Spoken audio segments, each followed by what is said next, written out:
पन्हाळा तालुक्यातील करंजफेन इथल्या दिलीप सर्जेराव पाटील यांच्या घराला फ्रीजचा स्फोट होऊन काल मंगळवारी सायंकाळी आग लागली. आगीत प्रापंचिक साहित्य जळून 2 लाखाचे नुकसान झाले. काल सायंकाळी दिलीप पाटील यांचा मुलगा बाहेरील खोलीत असताना स्वयंपाकघरातील फ्रीजचा अचानक स्फोट होऊन मोठा आवाज होऊन आग लागली.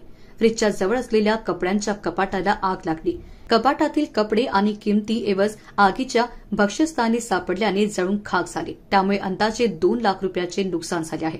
सुदैवाने घरात कोणी नसल्याने जीवितहानी टळली आणि आगीची बातमी समजताच ग्रामस्थांनी धाव घेऊन पाण्याचा मारा करून आग आटोक्यात आणली. स्फोट झालेल्या फ्रीजचा अक्षरशः सांगाडा उरला होता. तलाठी दत्तात्रय मोरे, कोतवाल संतोष गवळी यांनी पाहणी करून पंचनामा केलाय. महाराष्ट्र टुडे मराठीसाठी ब्युरो रिपोर्ट किरण मस्कर, पन्हाळा, कोल्हापूर.